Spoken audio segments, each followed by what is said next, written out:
आज 6 अक्टूबर world cerebral palsy awareness day है और इस अवेयरनेस डे प्रोग्राम के अवसर पर मैंने आज एक पेरेंट्स को बुलाए हैं जिनके बच्चे को सीपी था और अभी वो काफ़ी हद तक रिकवर हो चुकी है। तो चलिए आज हम बात करते हैं इन पेरेंट्स से। तो आप लोग सबसे पहले तो अपना नाम बताइए कि आप लोग क्या नाम है और आप लोग कहाँ से हैं। हेलो एवरीवन, मेरा नाम आमिर खान है। मैं खुटेई से हूँ। और आप? मेरा नाम वसुंधरा जायसवाल है और मैं खुद रीवा से हूँ। ठीक है, सबसे पहले तो आप लोग मुझे ये बताइए कि आपके बच्चे को सीपी हो गया। सीपी होने के बाद आप लोग 2-2.5 साल की जर्नी आप लोग आगे आ चुके हो। आप स्टार्टिंग से बताइए कि आपके साथ क्या हुआ था, कैसे आप इसमें फंस गए। एक्चुअली जब बेबी बॉर्न हुई थी तो उसको हाइपोक्सिया हुआ था, जिसकी वजह से वो वेंटिलेटर पर 4 दिन रही। वहाँ पर जो भी पीडियाट्रिशियन थे उन्होंने इतना क्लियर हमें नहीं बताया था किसी कॉन्सिक्वेंसेस क्या हो सकते हैं क्या नहीं हो सकते हैं। जैसे ही वो ठीक हुई हम घर लेके आए उसको। उसके बाद 24 डेज ऑफ लाइफ में उसको बहुत हैवीली वॉमिटिंग हुई। अच्छा। बहुत हैवी वॉमिटिंग हुई। उसके बाद हम समझ नहीं पा रहे थे कि ये वॉमिट होने के बाद ऐसा कॉन्टिन्यूस क्राई क्यों कर रही है, बिल्कुल भी सेटल डाउन नहीं हो रही है। हम इसको बेबी को 2-3 पीडियाट्रिशियन को दिखाया, उन्होंने वो भी नहीं जज कर पा रहे थे क्योंकि रीवा एक बहुत स्मॉल टाउन है, इतना कुछ बड़ा यहाँ पर है नहीं कि इतना जल्दी कोई चीज़ अर्ली डायग्नोज हो पाए। फिर एट द एंड वो दिन धनतेरस का था और वेकेशंस होने वाले थे, तो हमारे पास कोई ऑप्शन नहीं था, तो हम उसे रीवा के संजय गांधी हॉस्पिटल में लेके गए क्योंकि सबसे बड़ी मेडिकल फैसिलिटी रीवा में वही अवेलेबल है। वहाँ पर जाने के बाद ये पता चला कि बच्ची को सीजर्स आ रहे हैं।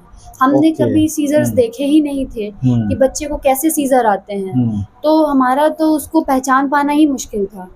वहाँ पर ये बताने के बाद हमें लगा कि हाँ आ रहे हैं, ठीक हो जाएंगे। हमें इसके बारे में भी नहीं पता था कि आगे क्या है। सीजर्स कंटिन्यू चलते रहे 10 दिनों तक। फिर वहाँ पर जो कंसल्टेंट पीडियाट्रिशियन थे सीनियर, उन्होंने उसका एमआरआई करवाया। जब बच्ची का एमआरआई करवाया गया तो पता चला कि उसके ब्रेन के लेफ्ट हेमिस्फीयर में स्ट्रोक के आने की वजह से हैमरेज हो गया है। वो हैमरेज आने की वजह से बच्ची में ये सिम्टम्स डेवलप हो गए थे कि उसकी बॉडी का जो राइट साइड था वो रिस्पॉन्ड नहीं कर रहा था। ना हैंड रिस्पॉन्ड कर रहा था, ना लेग कर रहा था। बच्ची एकदम डल थी। उसके बाद वो 24 डेज तक नर्सरी में ही रही, जिसके दौरान वो 4 बार वेंटिलेटर पे गई और आई। तो नर्सरी पर वो ऑक्सीजन सपोर्ट पर थी? ऑक्सीजन सपोर्ट पर वो कंटिन्यू थी। 1.5 महीने तक वो 1.5 महीने तक ऑक्सीजन सपोर्ट पर थी, कंटिन्यू ऑक्सीजन सपोर्ट में थी।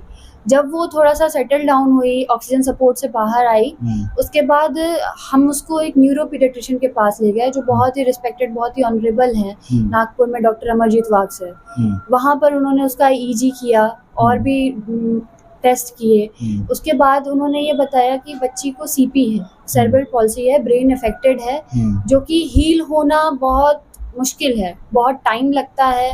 होता है, नहीं होता है, कोई गारंटी नहीं है। जो भी है आपको उसी के साथ जीना है और उसी को ठीक करना है बस। वो पूरी तरीके से क्योर हो जाए इसकी कोई गारंटी नहीं है, पर हाँ उस चीज को मैनेज करके आप बच्चे को इंडिपेंडेंट एटलीस्ट कर सकते हो। तो उन्होंने आपको सीपी के बारे में कुछ अवेयर किया था कि सीपी क्या चीज होता है, किस तरह का सीपी इसको हुआ है? उन्होंने बस इतना बताया था कि बच्ची का राइट साइड जो है वो वीक है। उसका राइट साइड जो है बॉडी का, वो चाहे वो आईज हो, चाहे वो टंग का मूवमेंट हो, हैंड हो, लेग हो, ये सब उसे करने में बहुत टाइम लगेगा। शायद कर भी पाए या ना कर पाए, इसकी कोई गारंटी नहीं है। ये उसके बाद हम लोग बहुत निराश हो गए थे। फर्स्ट विजिट के बाद उन्होंने हमें ऐसा थेरेपी का कुछ भी नहीं बताया था कि थेरेपी सेशन लेना है नहीं लेना है। छोटी सी एक्सरसाइज बताई थी, वो हम लोग घर पे करा रहे थे। बच्ची हो गई थी। ऐसा कितना दिन आपने किया? ऐसा बच्ची जब तक 2 महीने की नहीं हो गई तब तक चला। तब तक किया घर पे। 2 महीने और कुछ दिन की हुई थी वो, तब हम नेक्स्ट विजिट पे गए सर के पास दोबारा। सर के हिसाब से उसका जो है वो डिले चल रहा था डेवलपमेंट, क्योंकि उसकी नेक होल्डिंग नहीं आई थी।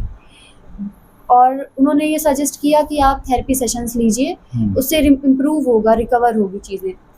तब हमें उन्होंने ही रोहान फिजियोथेरेपी सेंटर के बारे में बताया, डॉक्टर इम्तियाज अली सर के बारे में बताया। तो मुझे आप ये बताइए कि अगर आपको मैं ये कहूँ कि हमारे सेंटर के बारे में या रोहान थेरेपी सेंटर के बारे में आपको अमरजीत वाघ सर ने सजेस्ट किया है। Little brain centre doctor Amarjeet Wagh sir, वहीं से हमको यहाँ वहीं से आपने नाम सुना था। ठीक है, अब मुझे ये बताइए कि जब आप हमारे पास आए और उसका थेरेपी स्टार्ट हुआ लगभग 3 मंथ की हो गई थी जब तक वो एजल 2 मंथ 10 डेज की थी 10 डेज की थी 2 मंथ 8 डेज की थी लगभग, जब हम नागपुर में थे उसे दिखवा रहे थे। वहाँ से हम जैसे ही आए हैं नेक्स्ट डे हम आपके क्लिनिक पे आ गए थे, क्योंकि हम बहुत निराश थे, हमारे आंखों में और- आंसू थे हाँ और हम नहीं संभाल पा रहे थे ना खुद को ना हाँ। बच्चे को। हम सब बिल्कुल शैटर्ड थे, हमारे लिए सब कुछ नया था। ठीक है। आप लोग जब मेरे पास आए थे तो सच बात है ये कि आप लोग बहुत परेशान थे और आप होपलेस हो गए थे एक तरह से कि इस बच्ची का पता नहीं क्या होगा या नहीं होगा। देन हम लोगों ने बात की और उसका थेरेपी स्टार्ट किया।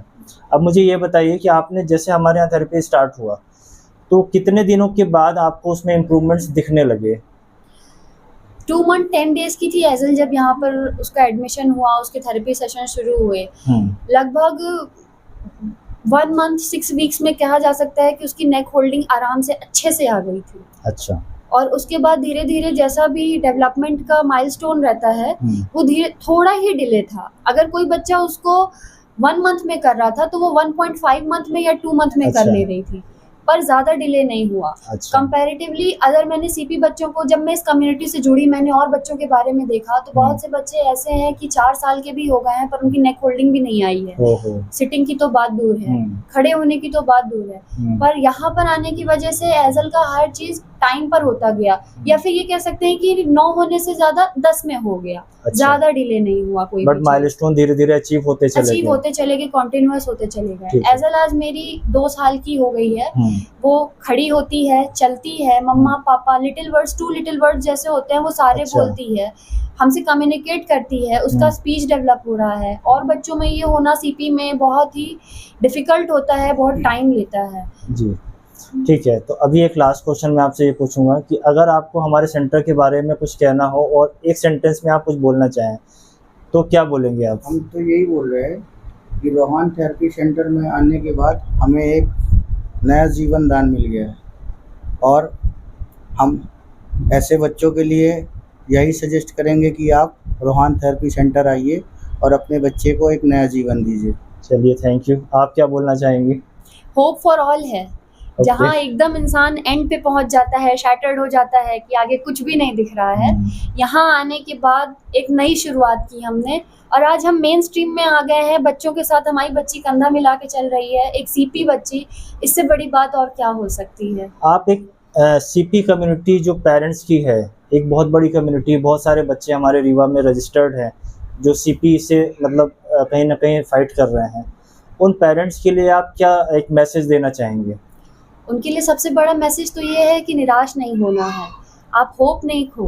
बेटर होगा, आज नहीं होगा, 6 महीने बाद होगा, साल भर बाद होगा, पर आप कोशिश करते रहो। कोशिश करोगे अगर आप तो रिजल्ट मिलेगा। बिल्कुल, रिजल्ट अच्छे मिलते हैं और अगर उन पर स्किल थेरेपी की जाए तो रिजल्ट और बेटर हो सकते हैं। ठीक है। एंड लास्ट में मैं आपसे ये बोलूँगा कि अगर आपको हमारे क्लिनिक को ग्रेडिंग देना हो आउट ऑफ 5 तो आप क्या ग्रेडिंग देना चाहेंगे? अगर सर 10 होता तो मैं तो 10 ऑफ 10 दे देती। 5 आउट ऑफ 5। चलिए, थैंक यू वेरी मच।